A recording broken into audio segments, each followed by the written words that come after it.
कहानी शुरू होती है पहाड़ियों के बीच बसे एक छोटे से गांव देवलिया से।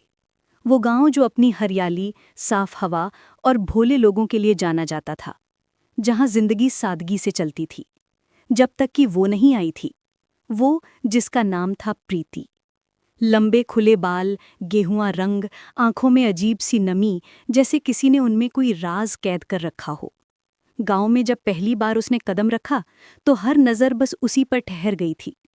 कहते हैं सौंदर्य कभी कभी वरदान नहीं, श्राप बन जाता है। प्रीति के लिए भी वही हुआ। वो शहर से आई थी, अकेली। लोगों ने पूछा भी, बिटिया किसके घर रहना है यहाँ? उसने बस इतना कहा, यहाँ थोड़े दिन के लिए रहना चाहती हूँ, शांति चाहिए। किसी को नहीं पता था कि वो किससे भाग कर आई थी। कोई पूछता भी नहीं था, क्योंकि उसकी मुस्कुराहट इतनी खूबसूरत थी कि सवाल करने की हिम्मत ही नहीं होती थी। धीरे धीरे उसका आना जाना गांव के हर कोने में होने लगा। कभी मंदिर में फूल चढ़ाते, कभी बच्चों को मिठाई देती, कभी खेतों में काम करने वाली औरतों की मदद करती। लेकिन अजीब बात ये थी, वो औरतों से ज्यादा मर्दों से बात करती थी। उनसे हंसती, मुस्कुराती, उनके जख्मों पर मरहम लगाती, और शायद अनजाने में उनके दिलों में आग भी। गांव के जवान लड़के, शादीशुदा मर्द, सब उसके पीछे पागल हो गए। वो जैसे किसी जादू से बांध लेती थी। किसी को लगता वो प्यार कर रही है, किसी को लगता वो उसके बिना रह नहीं सकती। लेकिन असल में वो बस सबको पास आने देती थी, इतना कि वो उसके हुस्न में खो जाएं, पर उसे कभी समझ न पाएं। एक दिन गांव का नौजवान अर्जुन, जो शहर पढ़ने गया था, छुट्टियों में लौटा। प्रीति से पहली बार उसकी मुलाकात मंदिर के बाहर हुई। अर्जुन ने जैसे ही उसकी आंखों में देखा, उसे कुछ महसूस हुआ। वो आकर्षण नहीं था, कुछ और था, जैसे दर्द में डूबा कोई सागर। वो मुस्कुराई, आप यहाँ के हैं?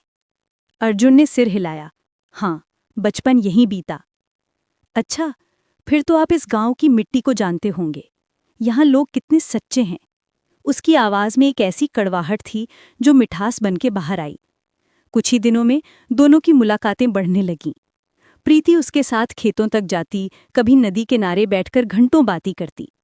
अर्जुन उसे पसंद करने लगा था, लेकिन इस बार ये चाहत बाकी सबकी तरह सिर्फ उसके सौंदर्य के लिए नहीं थी। उसे उसकी आंखों का अकेलापन, उसका डर, उसकी हिचक सब महसूस होता था।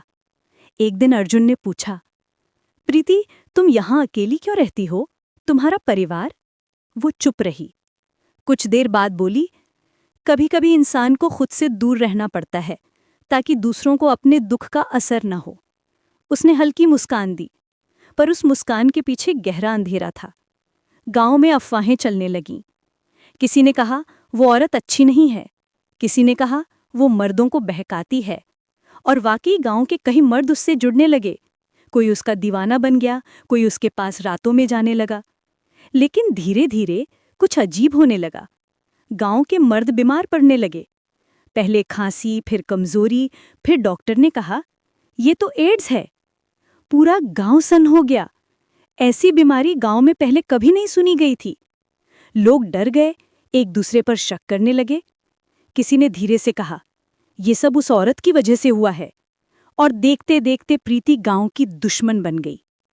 एक शाम गांव वालों ने उसकी झोंपड़ी को घेर लिया। कोई पत्थर उठा रहा था, कोई लाठी। प्रीति बाहर आई। चेहरे पर कोई डर नहीं था, बस थकान थी। किसी ने चिल्लाकर कहा, क्यों किया तूने ऐसा? क्यों हमारे घरों में बीमारी फैलाई?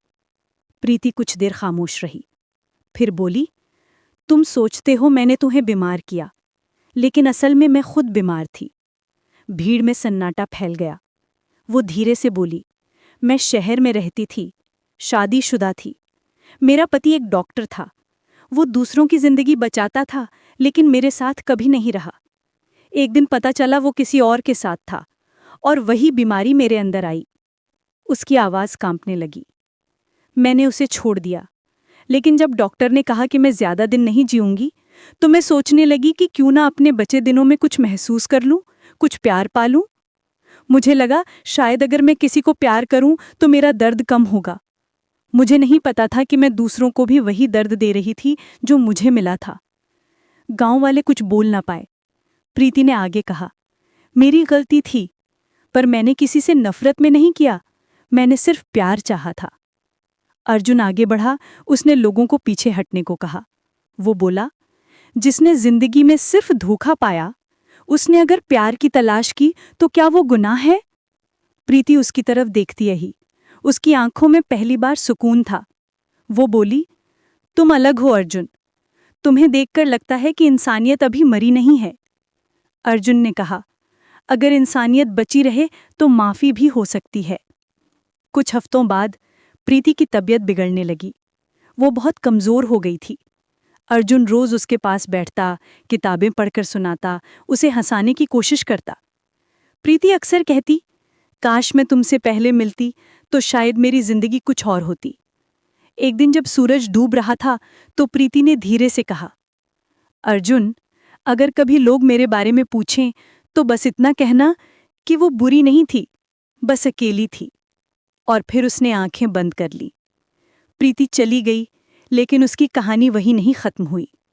अर्जुन ने गांव के लोगों को इकट्ठा किया और कहा, प्रीति ने गलती की, लेकिन उसकी गलती हमारी भी थी, क्योंकि हमने कभी किसी के दर्द को समझने की कोशिश नहीं की। हमने बस जज किया, बिना जाने कि उसके अंदर क्या तूफान चल रहा था। उस दिन के बाद गांव में कोई भी उस बीमारी का नाम लेकर किसी को शर्मिंदा नहीं करता था। लोगों ने समझा कि बीमारी से ज्यादा खतरनाक होता है अज्ञान और नफरत। सालों बाद उसी गांव में एक छोटा सा अस्पताल बना। उसका नाम था प्रीति स्वास्थ्य केंद्र।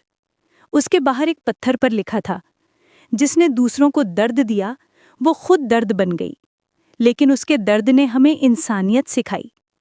अर्जुन हर साल वहां आता, फूल रखता और बस इतना कहता, तुम चली गई प्रीति, लेकिन अब कोई अकेला नहीं है। ये कहानी सिर्फ एक महिला की नहीं, बल्कि उन सभी की है जो दर्द में जीते हैं और प्यार की तलाश में गलत रास्ते चुन लेते हैं। कभी कभी गुनाह नीयत से नहीं, हालात से होते हैं। प्रीति ने अपने हिस्से की सजा भी भुगती, लेकिन उसके बाद उसने इंसानियत की एक नई परिभाषा छोड़ दी।